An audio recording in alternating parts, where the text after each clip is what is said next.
मयि भावस्तु वैदेह्यः तत्वतः विनिवेशितः।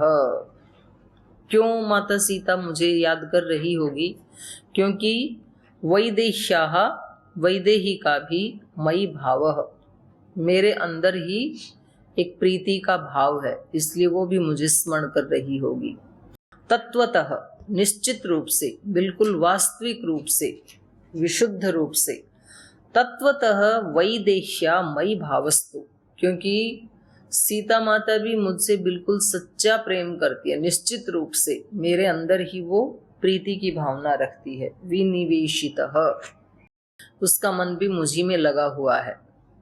ममापि भावः सीतायाम, और मेरा मन भी हमेशा सीता में लगा रहता है। सर्वथा विनिवेशितः, क्योंकि सीता का मन मुझ में लगा रहता है, मेरा मन हमेशा सीता में लगा रहता है। तो जिसका जिसके साथ विशुद्ध प्रीति है, तो यहाँ पर देखो, कोई ऐसे जो भोग वाली प्रीति नहीं है, यहाँ पर एक विशुद्ध तत्वतः प्रीति जो होती है, जो भक्त को अपने भगवान के प्रति होती है एक प्रीति, जैसे शिष्य को अपने गुरु के प्रति प्रीति होती है, तो उसमें जैसे किसी माँ को अपने बच्चे के प्रति प्रीति होती है, या बच्चों को अपने माँ की, तो उसमें अशुद्ध प्रीति नहीं होती है, वो उसमें परम पावनता होती है।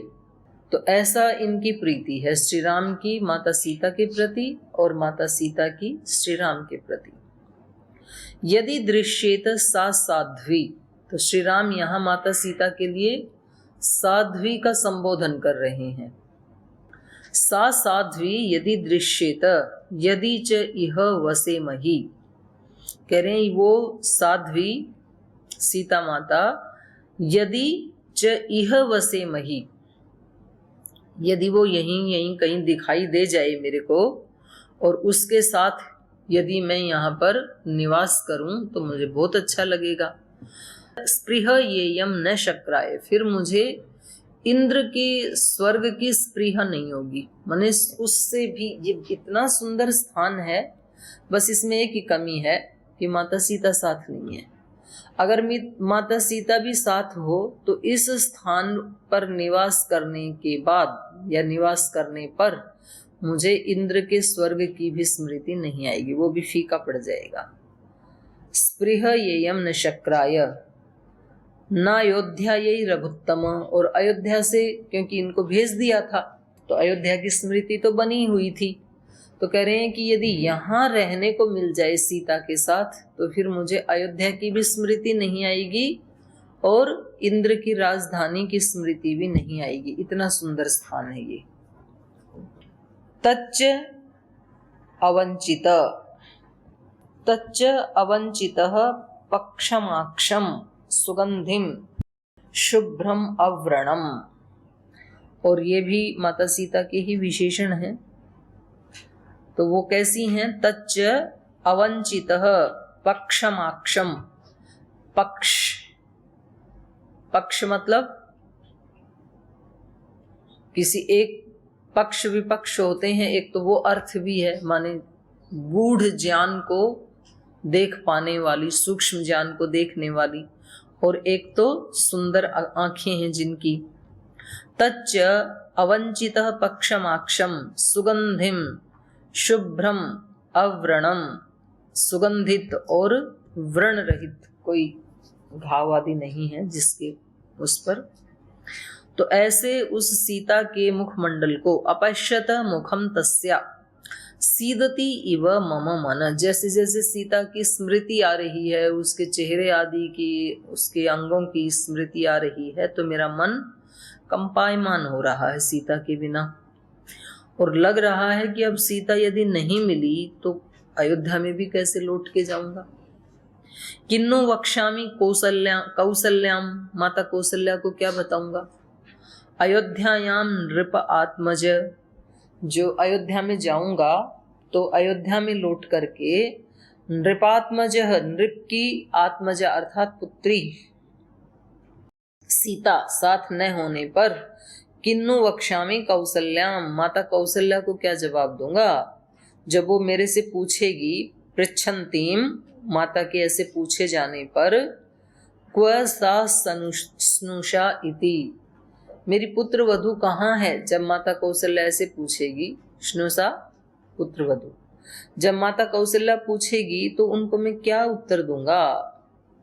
कथम च अति मनस्विनीम, अत्यंत जो मनस्विनी है, माने बहुत चिंतन मनन करके ही कोई कार्य करती है, तो जब माता कौशल्या पूछेगी कि मेरी पुत्र वधु जो बहुत मनस्विनी है वो कहाँ है, तो मैं क्या उत्तर दूंगा कहाँ है, क्योंकि वो तो मिली नहीं मेरे को। तो ऐसे कल्पनाएं कर रहे हैं श्री राम।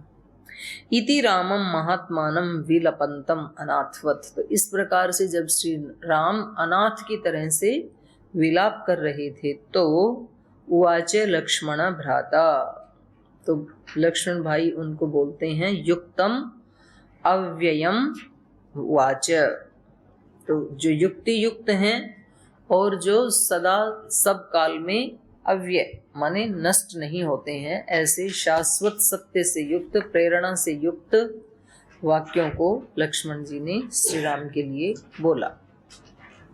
संस्तंभः राम भद्रम माशु च पुरुषोत्तम, नैदृशानां मतिर्मन्दा भवत्य कलुषात्मनां, स्मृत्वा वियोगजं दुःखं त्यज स्नेहं प्रिये जने, अतिस्नेह परिष्वाङ्गाद्वर्तिराद्रापि दह्यते, यदि गच्छति पातालं ततो ह्यधिकमेव वा, सर्वथा रावणस्तावन्न भविष्यति राघव, स्वास्थ्यं भद्रं भजस्वार्य त्यज्यतां कृपणामतिः, अर्थो हि नष्टकार्यार्थैर्नायत्नेनाधिगम्यते। तो यद्यपि श्री लक्ष्मण जी छोटे हैं श्री राम से, लेकिन जिसकी जिसके प्रति प्रीति है तो उसको कभी, चाहे वो छोटा हो या बड़ा हो, अपना कोई छोटा भाई बहन या बड़ा भाई बहन कोई भी जब थोड़ा ऐसे धैर्य छोड़ने लगे तो कैसे संभालना चाहिए, वो भी इस प्रसंग से पता चल रहा है। संस्तंभ रामः भद्रम ते, वो कह रहे हैं कि हे राम आपका कल्याण हो, मां शुच पुरुषोत्तम, पुरुषों में आप सबसे उत्तम हैं, तो इसलिए संस्तंभ, थोड़ा धैर्य धारण कीजिए, रोकिए अपने आप को, अपने स्वरूप को पहचानिए। आप श्री राम हैं, संसार के जितने भी पुरुष हैं उनमें आप सबसे उत्तम हैं, तो आपका कल्याण हो, आप थोड़ा धैर्य धारण कीजिए। न ईदृशानाम मतिमंदा भवति अकलुषात्मनाम, अकलुषात्मनाम जो ऐसे पवित्र आत्माएं होते हैं, जो कलुषित आत्माएं नहीं होती हैं, उनको इस तरह से मतिमंदता के काम नहीं करने चाहिए। ऐसे न ईदृशानाम मतिर्मंदा भवति, जो महापुरुष होते हैं, जो आपके जैसे पवित्र आत्माएं होते हैं, वो कभी भी किसी भी परिस्थिति में ऐसे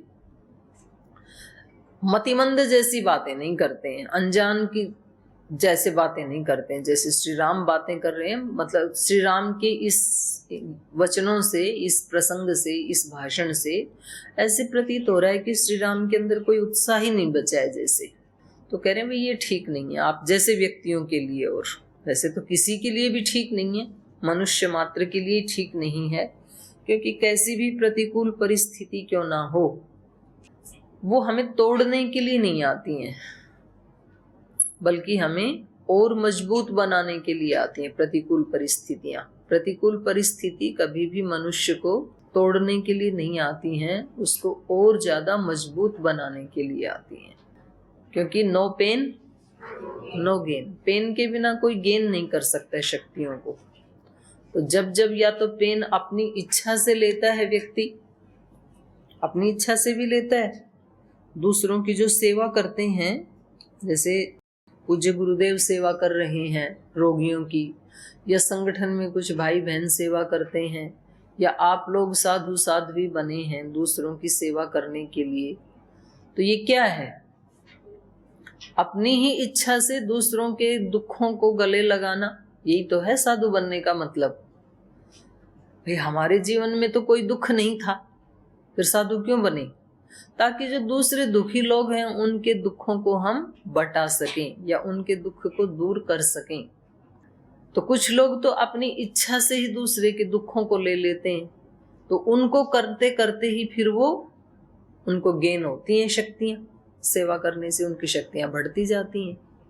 पूज्य गुरुदेव के पास जो शक्तियां आज हैं वो 25-30 साल पहले तो नहीं थी, और क्योंकि मैं तो खुद साक्षी हूं उसकी। 95 से तो मैं साथ ही हूं, तो 30 साल तो मुझे ही हो गए ना नजदीक से देखते हुए। बिल्कुल। तो ये इतनी शक्तियां किससे गेन होती हैं? पेन लेने से, अपनी इच्छा से दूसरों का पेन लेना। क्या जरूरत है इतने सारे काम करना, इतने सारे लक्ष्य बनाना, फिर उनको हासिल करने के लिए इतना पुरुषार्थ करना, फिर लोगों से इतनी उल्टी सीधी बातें सुनना। अपने एकांत में बैठे रहो आंख बंद करके, तो फिर कोई पेन ही नहीं होगा। पेन नहीं होगा तो गेन नहीं होगा। एकांत में बैठना बुरी बात नहीं है, एकांत में बैठना सबसे कठिन है, पर एकांत में बैठ के आलसी प्रमादी होना ये कोई भी कर सकता है। बहुत लोग बैठे हैं एकांत में तो, लेकिन उस एकांत में से क्या निकला वो कुछ ही महापुरुषों के जीवन में अभिव्यक्त होता है। जैसे अपने भाई बहन बैठे हैं, जैसे डुमेट आश्रम में महाराज श्री 30 साल तक वो तो मौन ही रहे, लेकिन मौन रहते हुए भी उनका इतना अनुशासित जीवन था। अपनी दिनचर्या वो अपने बाथरूम में लिख के रखते थे उस पे, पेपर पे। आज उठे कितनी बजे, आज 2:45 पे उठे या 2:43 पे उठे या 3 बजे उठे। रोज की टाइमिंग 1 मिनट भी इधर या उधर नहीं होती थी। अकेले रहते थे तब भी, आश्रम की बात तो छोड़ दो। जब वो झाड़ी में भी रहते थे तो अपना जो छोटा सा झोपड़ी बना रखी थी, उस झोपड़ी में जो उनको ध्यान करना है वो अलग स्थान, जिसमें दिन में थोड़ा विश्राम करना है वो अलग स्थान, फिर उनको बाथरूम जाना है वो थोड़ा सा अलग वहाँ से जा करके, फिर उस झोपड़ी के बाथरूम में भी इस तरह से वो लकड़ी लगाना कि उस पर छोटा टॉवल डालना है। मतलब 7 स्टार जैसी व्यवस्थाएं, अत्यंत सुव्यवस्थित जीवन। ये टाइम जप करने का है, ये टाइम स्वाध्याय का है, ये टाइम प्राणायाम का है, ये टाइम ध्यान का है, ये विश्राम का है। इस तरह से 1 मिनट भी वो, उनको कहते हैं परम ज्ञानी, जो अपने एक क्षण को भी वेस्ट नहीं करते, और कोई देखने वाला थोड़ी है उनको उस समय। आप में से तो बहुत सारे तो मतलब इसी उसमें रहते हैं कि कोई भी देखने वाला ना हो तो बस आनंद ही आ जाए जीवन का। साधु भी बने, यहाँ भी आए, लेकिन यहाँ तो देखते ही रहते हैं कि अब किस चीज का टाइम है। ऊपर पहरेदार लगा रखे हैं हमारे, अगर कोई भी ना हो तो आराम से खा करके थोड़ा विश्राम करें, थोड़ा शयन करें। तो इसका मतलब लक्ष्य नहीं है फिर, क्योंकि कोई सपना नहीं है जीवन का। जिनके कोई सपने होते हैं ना वो सो नहीं सकते। कलाम जी ने तो सपनों की यही परिभाषा की है ना। सपने क्या होते हैं? बोले सपने वो नहीं होते जो सोने पर आते हैं, सपने तो वो होते हैं जो सोने ही नहीं देते। वो होते हैं सपने। तो अपने वो नहीं होते जो रोने पर आते हैं, अपने तो वो होते हैं जो रोने ही नहीं देते, वो अपने होते हैं। तो कितनी सुंदर परिभाषा उन्होंने दी। कि किसी का किसी के साथ अपनापन है तो वो ऐसा बिहेव करेगा ना कि दूसरी को रोना आए ही नहीं, पहले रुलाओ और फिर उसको पुचकारने जाओ। तो ये उनको नहीं पसंद था। बोले ये कोई अपनापन नहीं है। रात को सो के सपने देखो और दिन में फिर उनसे अनजान रहो। सपने वो होते हैं जो व्यक्ति को सोने नहीं देते हैं। तो ऐसा जिनका लक्ष्य है तो वो प्रमाद नहीं कर सकते हैं, फिर वो कभी सोने की इच्छा नहीं करेंगे। और जिसको सोने की इच्छा होती है तो समझ लेना कि कोई जीवन का लक्ष्य नहीं है, कोई सपना नहीं है। कोई सपना नहीं है तो ठीक है, फिर तो एक सामान्य जीवन तो व्यक्ति कैसे भी व्यतीत कर ही सकता है। तो कोई भी जीवन हो, भले ही एकांत का जीवन हो और भले ही तो संसार के बीच का जीवन हो, पर जिनका कोई लक्ष्य होता है तो वो सदा जागरूक होते हैं। तो इसलिए ये कह रहे हैं कि देखो इस तरह की प्रतिकूलताएं अनुकूलताएं आती ही रहती हैं, तो आप जैसे महामनस्वी को, पुरुषोत्तम को, आप जैसे धैर्यवान व्यक्ति को ऐसी मति मंदता की बातें नहीं करनी चाहिए, क्योंकि थोड़ी देर भी करते हैं उसका भी संस्कार तो बनता ही है। थोड़ी देर के लिए भी दुखी होते हैं तो दुखी होने का संस्कार तो बनता ही है। इसलिए हमें पूज्य गुरुदेव कहते हैं कि आप कभी दुखी भी हो जाएं तो यथाशीघ्र अपने स्वभाव में लौटने का अभ्यास करें। अपने स्वभाव का मतलब आत्म स्वभाव में लौटने का अभ्यास करें। तो ऐसे ही लक्ष्मण जी भी श्री राम जी को यही कह रहे हैं, स्मृत्वा वियोगजम दुखम त्यज स्नेहम प्रिय जने।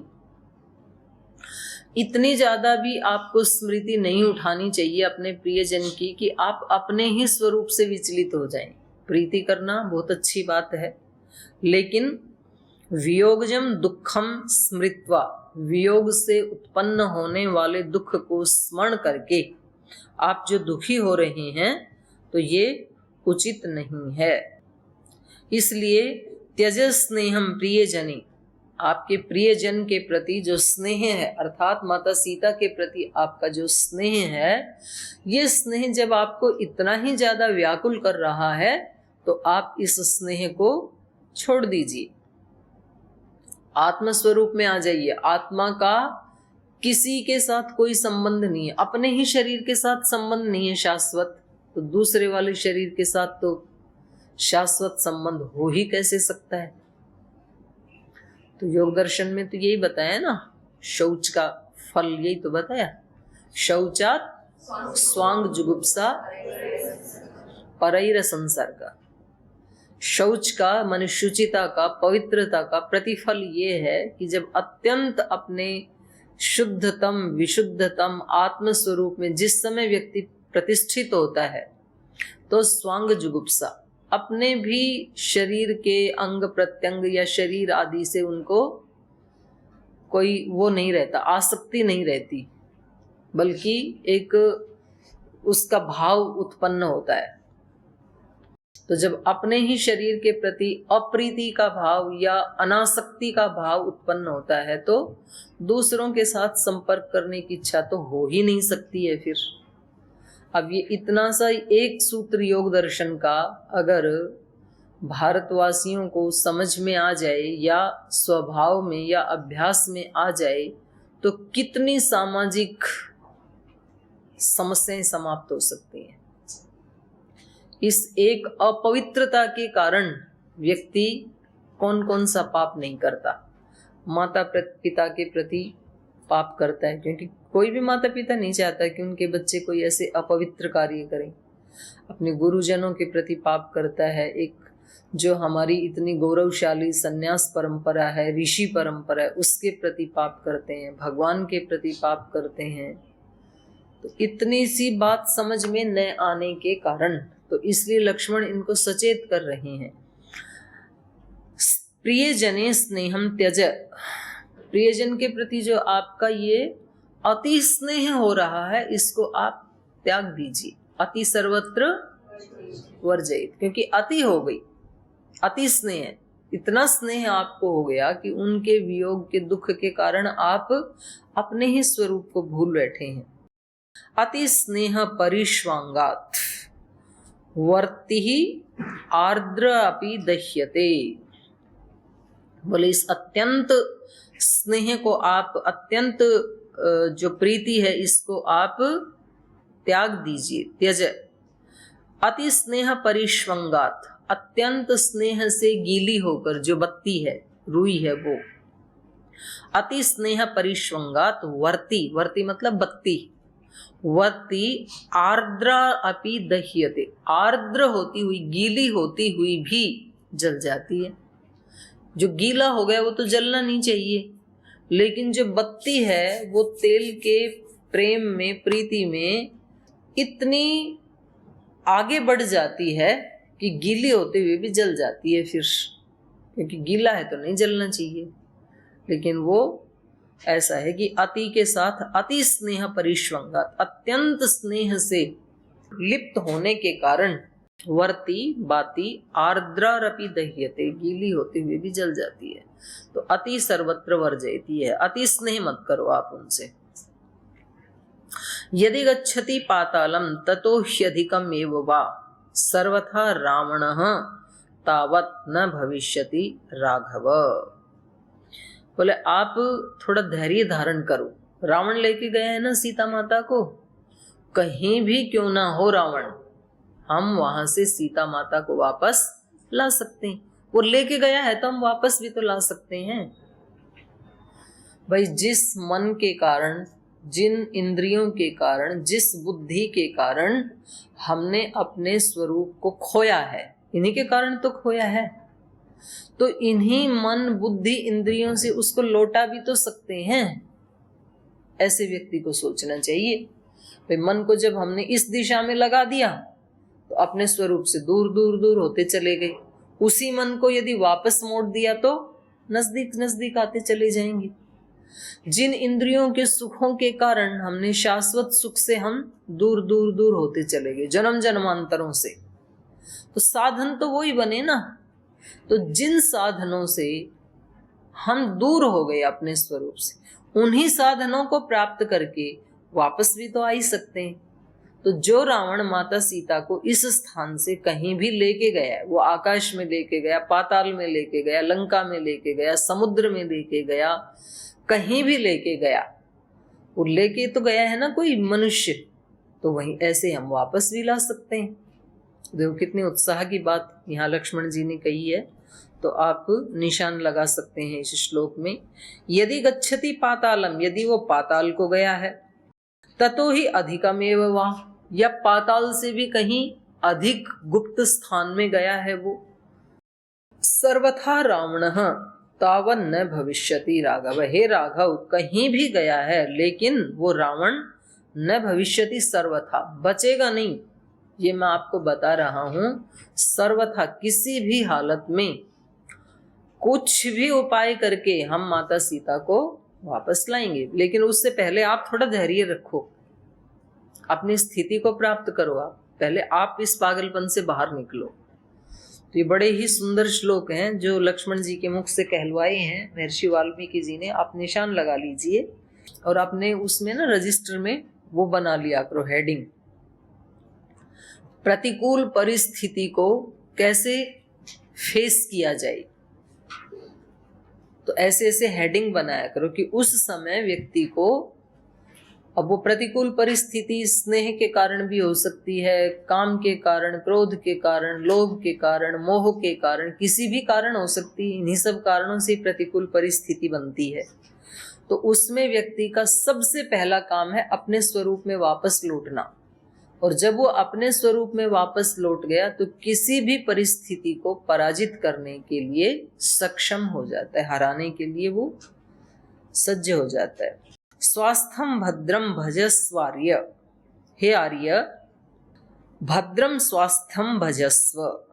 पहले आप अपने कल्याणकारी स्वास्थ्य के बारे में सोचिए। आप पहले स्वस्थ हो जाइए। आप स्वस्थ मतलब स्वात्मनि स्थित, अपने आप में स्थित हो जाइए। पहले आत्मस्थित। स्वस्थ कौन है सांख्य दर्शन की भाषा में? स्वात्मनि स्थित, जो अपने आत्म स्वरूप में स्थित है वही स्वस्थ है, ऐसे बताया सांख्य दर्शन में।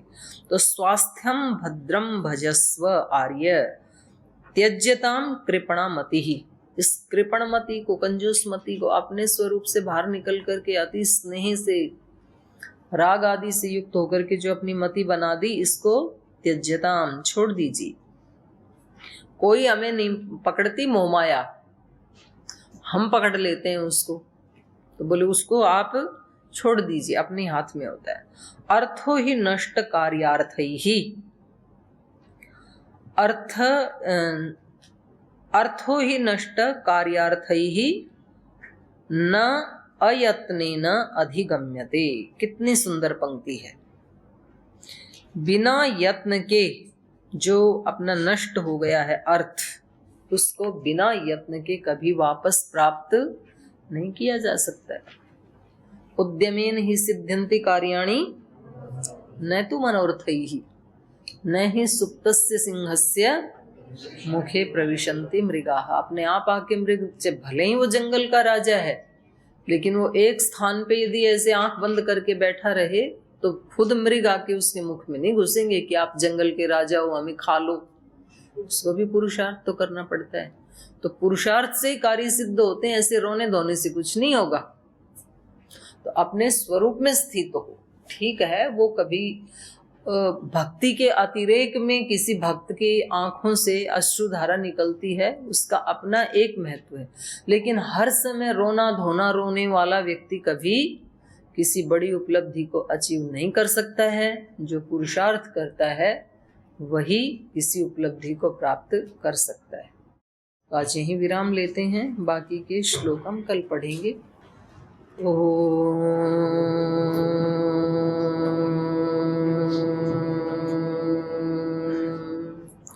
शांति शांति शांति। श्री गुरुभ्यो नमः। हरि के नाते से सब नाते, इससे सभी सुहाते। हरि के नाते से सब नाते, इससे सभी सुहाते। किससे वैर करेंगे प्यारे, विविध रूप धर आते।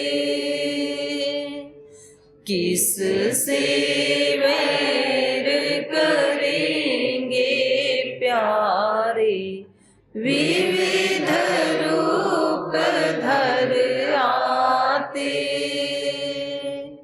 स्वार्थ बिना जो सबकी सेवा करते नहीं आघाते। स्वार्थ बिना जो सबकी सेवा करते नहीं आघाते। पर दुख दुखी सुखी पर सुख में, वो जन हरि को भाते। पर दुख दुखी सुखी पर सुख में, वो जन हरि को भाते। हरि के नाते से सब नाते, इससे सभी सुहाते। किससे वैर करेंगे प्यारे, विविध रूप धर आते। विविध रूप धर आते। विविध रूप धर आते। ओम